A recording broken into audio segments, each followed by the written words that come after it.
All right, so let's do this. Hello, my network. I'm here with the beautiful and amazing Commissioner of Coral Gables, Melissa Castro. How are you, Melissa? Hi, and I am showing him around City Hall, so feel very welcomed. You know, I know City Hall really well, but I want her to show me everything because it has changed. Huh? Some of the offices changed. Very, very much. So this office right here is Kirk's, but originally Right. this was the mayor's office. Okay, yeah, I remember I'm that. sorry, Kirk. Commissioner Menendez. Yeah. Right. Here we go. Okay, There we very go. nice. Beautiful. Yeah, it looks like the mayor's office, as a matter of fact. Yeah.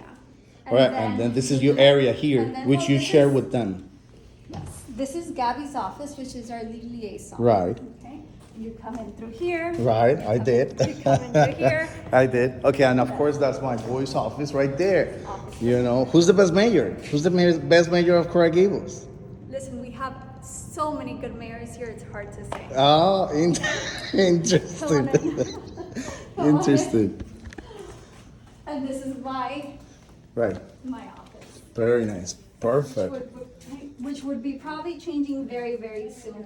And I have the best staff team, possible. yes. Okay. This is Gabrielle, and this is my right and my left and everything. Oh, that's really good. Well done. Because I know she's you have an amazing. amazing. I She could is. see it from far. You have an amazing future in politics. Stay in politics.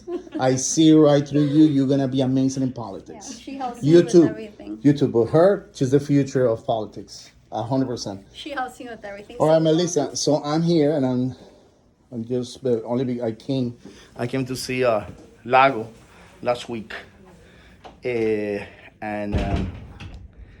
then we discussed about many of the things that are happening in the city, such as all the name calling and this The and that. political environment, climate. Exactly, which is very sad because that never happened in Coral Gables. That never happened in Coral Gables. But then, after I learned more about you and everything that you have done in the private sector, and then that you came to the city, I really think that you're doing really really good things about the city and everything that we have to fix in the city.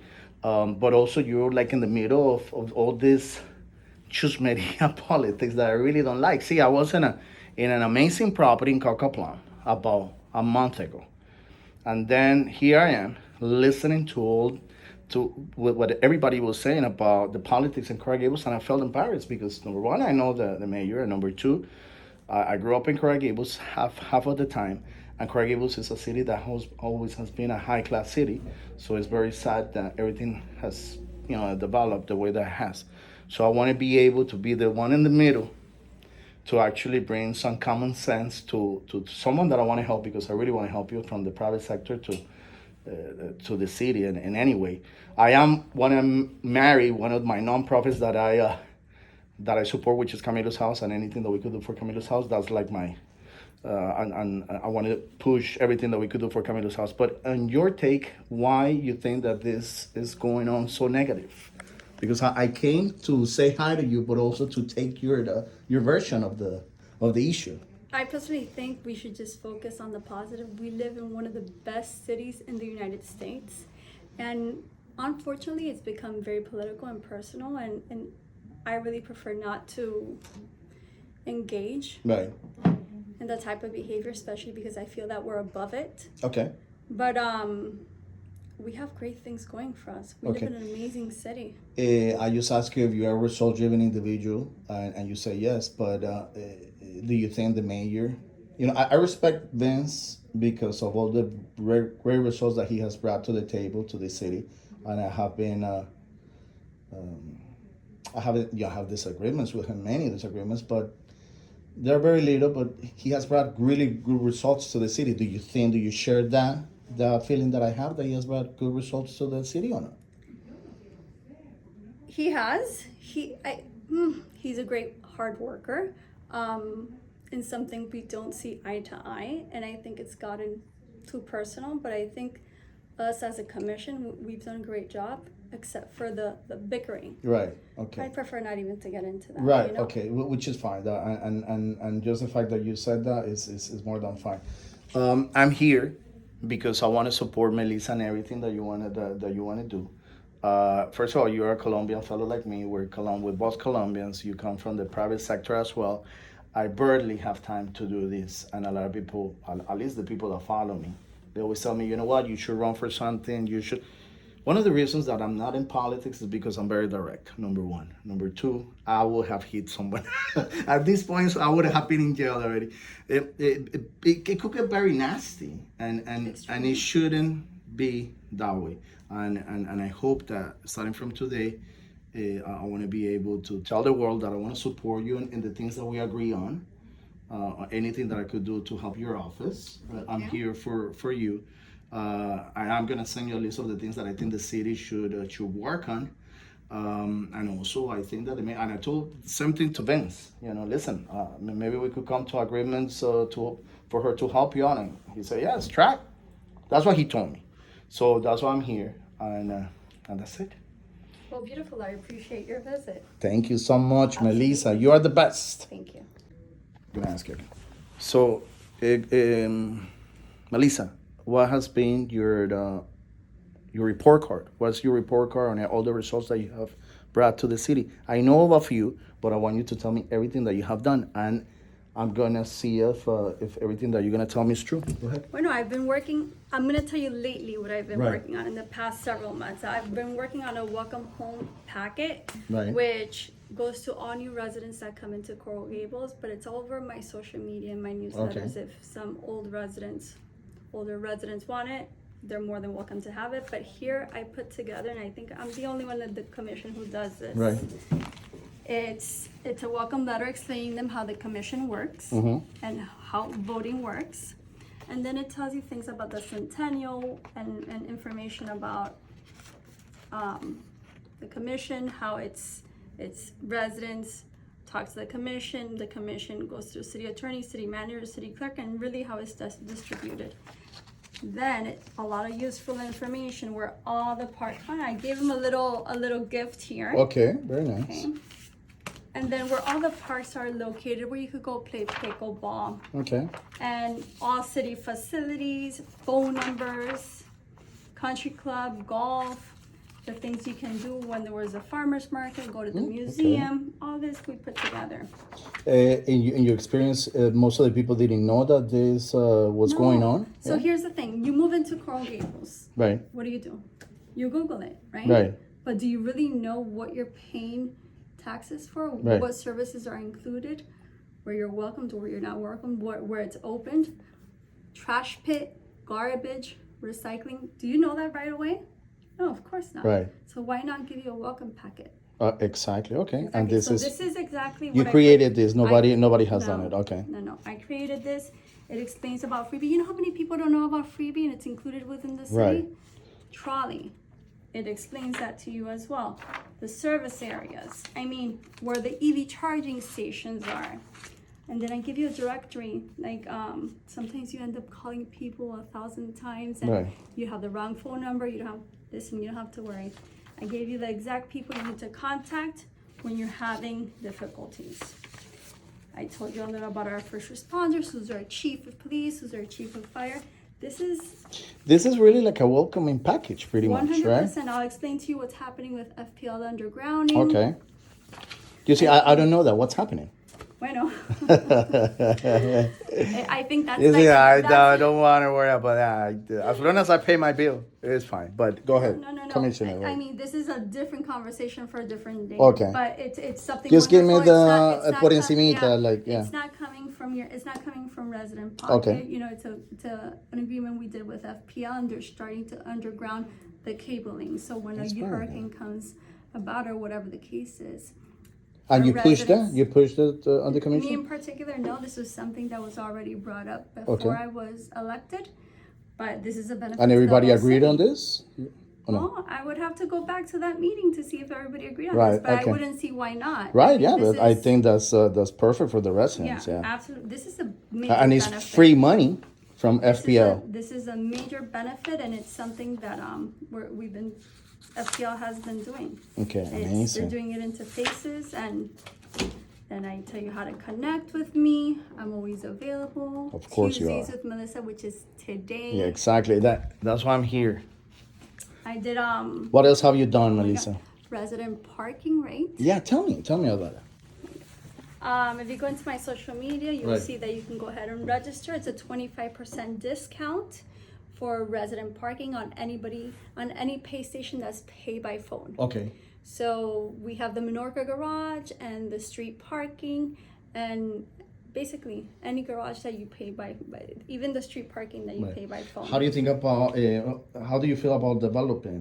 Do we need more developments in Coral Gables? Are you a pro? Are you against? So it's not against Okay. and it's not pro. At the end of the day, it's healthy development. We need the infrastructure. We cannot continue to build, not have enough firefighters and not have enough police. And then look how our streets are and potholes. We need to have all our ducks in order before we can even think of building more. And that's really where I stand. Okay. Anything else? Anything else? I'm working on a beautiful permit expediting program, which I'm very, very excited for. I see that. I'm Tell me all about I'm it. extreme because I know it's going to be so successful. Uh-huh. And this is something we definitely need for the city, especially for those small businesses on Miracle Mile and Doral that take 2 years to permit. Right. And then they don't have enough money to even construct. And some people just put all their life savings into building a small business. And for you not to be able to take off is pretty sad. So what is the city gonna give to the owners? So the Business program owners. that I'm putting together is an expedited review process, which I'm going to be using one of the service providers that we already use. It's going to have a small increase in the review process, and every round of reviews is only going to be maximum 5 days. And I know permitting nationwide, and let me tell you, that's unheard of. That is a great benefit. And it's not only going to benefit the people who are paying for the service, but it's going to benefit the people who are not paying for the service, because the load is going to go a lot lower into the city. So in both aspects, it's going to go faster. So it's all about permitting then. So the permitting is going to be faster. Exactly. Permits. Permits is... Yes. Anything you want to build or create in Coral Gables is a nightmare because the permitting department sucks. It has been 29 years, and I could say, I don't know anything to anyone. It sucks. Anybody tells me there's a project here, no Coral Gables, and I know everybody here. At least the mayor, and I just know you. I just met you, but it's even if the people change, it has not been a smooth process. In city of Miami, it's a little of a smooth process because they're faster and they're not lazy. I really think these people here are very lazy. I have to interrupt. That has been my experience. But then again, you're gonna fix it. Listen, our people are not lazy at all. We have a very, very strict zoning code. Right. And that's one of the reasons that our city is so beautiful. Right. But we can streamline it a little better. And when it comes to City of Miami, because I have experience in City of Miami, they are not the best either. So let's not compare. Well, living in Brickell as well. I live in both places, Coral Gables and Brickell. It's a little. I guess we're pro development and we're pro getting the permits a little bit faster than Coral Gables. That has been my personal experience. But then again, you're the one that works for the city, and if you can make it faster, that's more power to everybody, not just for the residents, also for your office as one of the things that could show as part of your report card of amazing results that you have bring to the city. What else, Melissa? I don't know, working with the business community, being involved with the chamber. Tell us about the happy hour. You see, I didn't know about the happy hour for the business owners. So I am putting together a pamphlet, and the pamphlet's going to show, I contacted every restaurant here in Coral Gables, and I said, send me a bio of 50 words, and what are your specials, and if you're offering food, or if you're offering drinks. Okay, and I'm going to stop you there. My boy's restaurant, he's like my brother, Alfred Santa Maria, Jazz Armstrong. I could tell you, we're going to give you whatever you want. I have, on behalf of Jazz Armstrong, I could give you whatever you want. So anybody that wants to go there, do your first happy hour there, please. So it's not doing a happy hour. It's advertising for free from my office. Okay, very nice. So I would include it into here, and then I'm going to include it in my newsletters as well. Okay. So I want to go ahead and promote our small Of local course, businesses. and I think that's very important because not too many people understand the businesses here. If you work in Miracle Mile, you could find them, but then there's also little businesses that we don't know about. And I guess this is gonna help. Eh? Absolutely, absolutely. Perfect, very Anything nice. I can do to support the local What business else, community. Melissa? So supporting our local business district is extremely important because a lot of our tax-based revenue comes from it. 30-something%, almost 40% of our taxes come from our CBD or our downtown. So it is important that we keep on investing into our downtown. Another thing that I'm working on, which I'm very excited for, close to Bashore, there's a property that we got for it was a trade. People the residents, is a high density area, they're already using it as a dog park. It's not a dog park, but during last commission meeting there was a resolution that passed that we're going to start working on that to formalize it as a dog park. We don't have dog parks here. We do have dog parks, and I don't want to talk down on any dog park that we have, but they're not the best dog parks. We are working on a really good one in the Underline, Right. but that hasn't came about yet, and I think this one that we're going to be working on is going to be pretty amazing. I think the dog people. I'm not, because I travel a lot and I don't have a dog. That dog will die. Within 48 hours. But the dog people are gonna love you because I really think that they need more dog parks and more urban areas like we have in the city of Miami, where the dogs can be free and be part of the community, I guess, right? So yeah, we have a dog park that it's in the Salvador Park, but it's all sand and there's not much shade, and a lot of the dog owners don't love taking their dogs to that. You have a dog, Melissa? I do. Okay. I do. I have a standard poodle, but he's pretty big, and I have an inherited Yorkie. So do they know about politics? They don't. They do not know about politics. They're too pure. God. They're too pure Thank and innocent. Yeah. No. But and I don't take him to dog parks. They're usually inside the house. Okay. I live in a condo. Okay. So. Okay, that's good. What else, Melissa? Because this sounds extremely exciting for all the results that you should highlight. Not too many people know this about you, by the way. I didn't know half of the things that you told me. No. No. Yeah, and you're really good at in Instagram and social media, I guess, showing the people that you're working. And you're not being lazy. So I think that you do a really good job at doing all of this. But I didn't know half of the things that you have done. So what else, Melissa? Well, I try to stay very, very transparent when it comes to development. Like if you notice in my newsletters at the end, you will always see all the developments that are in review or the ones that are coming up for approval. What else can I tell you? I go to Tallahassee very often. You were in Tallahassee last week. Tell me, how was it? It was amazing. It's always amazing. Good. I expect great things coming. So now let's get personal. Melissa, you want to get personal? It depends how personal. Yeah. Okay. I'm going to ask, of course. No, I'm always positive. Negative auras and vibe is not for me. I'm too much of a positive person. Now, getting a little bit personal, why you went into politics, Melissa? Why you wanted to get into politics, being from the private sector? And please tell me the industry that you were in and everything that you accomplished in the private sector. Wow, that's a kind of personal question, but I'll answer it gladly. I practiced over 12 years in the psychology field in applied behavior analysis and also industrial organizational psychology. That's why you know I'm crazy. It was a field that I thought I was never going to leave. Right. I mean, I spent my whole life practically going to school for this. And then my mom passed away, and I thought I was going to be able to juggle both things, and I wasn't. And I took over the company, and then I got very, very involved with the business community.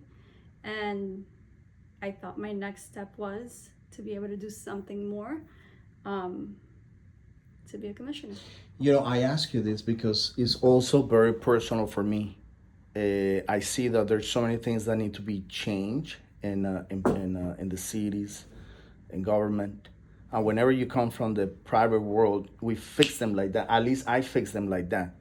And then that's why I wanted to ask you, because you already told me this, but I wanted my people to know and get to know you a little bit more.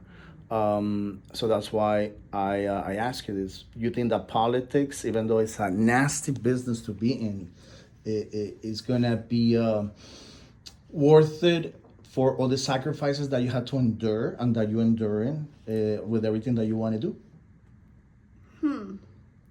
Is it worth the sacrifice? I think sometimes I second doubt myself and I'm like, whoa. Honestly speaking, I'm like, wow, why am I doing this? But then there comes moments where you see the big changes you're making, and I'm talking about police, I'm talking about fire, I'm talking about residents, and it all makes it worth it at that point. So for me, it's very important to give residents a voice, and I think that was one of the main reasons that I ran. And if I feel that I'm doing that, I'm fulfilling my purpose here. How long have you been a commissioner? 2 years. 2 years. Do you miss private practice, or do you miss the private sector? I miss getting things done fast. Exactly. That's why I'm not in politics. Yeah. Yes, I think that's one of the things that gets to be a little frustrating. Right. And what do you do? What do you do whenever you get frustrated like that?